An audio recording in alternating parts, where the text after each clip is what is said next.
na lumabas. Pero ayaw niya, cellphone na cellphone. Wala ka daw sweldo. Mawawala ka na daw sa Ardonia family. Mawawala ka na sa Ardonia family. Sinasabi ko yan. Sinasabi ko yan. Huwag ka lang pupunta dito, ha. Abis mo, papray-pray na ako. Ito na yung mga sumunod na nangyari. Palagi naman ako pinapunta dito sa pagkatapos ko siyang pinaglutuan ng pansit kanto, tapos hindi niya ako pairamin ng charger, tapos papagalitan niya pa ako talaga, oh.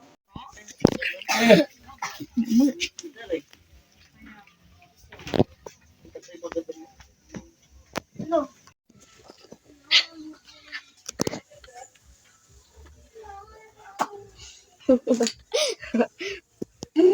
Ang ginagawa nyo? Saan ba kayo pupunta? Alis ka. Hindi pala aalis eh. Tara, punta tayo dun sa ano. Kasarin natin si Gian. Yuko na naman tayo sa ano. Tara, doon tayo sa loob. Tara. Kagahapon, nagkaya si Iska pumunta sa bukid. Ang init kasi sa bahay, kaya dito na tayo sa bukid. Sila lang dito, no?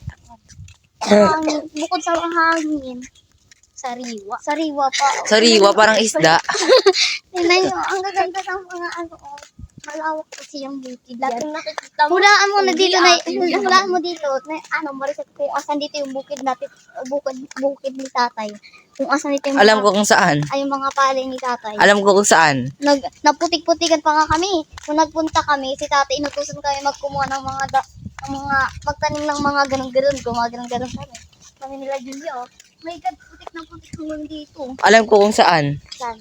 Tinuro sa akin yun eh. Saan? Dun. Oo. Tapos dito. Oo, tama, dito. Doon ba nga kami dumiretso? Doon kami dumiretso. Galing na may lupa pala sa tatay. Nagtatanim-tanim kami. Oh. Kunin natin yung Ilan pala. ang mangga ni nanay? Dito. Oo, meron silang mangga dito. Tapos doon sa Uncle Q. Ayun o. Isa yun o. Hindi yun. Ay, di kanila yan. Ayun, yung tinambayan natin. Dati maliit yan, di ba? Oo. Wala pa yung mga bunga-bunga dati, no? Yeah. Ang galing. Ang bilis natin maglakod.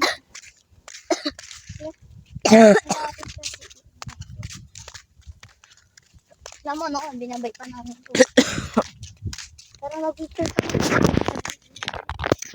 Dali. Picture ka dito. Ang ganda, oh. Di ba kapag, noon, di ba, ang dami-dami, dyan pale. Ang ganda-ganda. Nag-aaral sila ni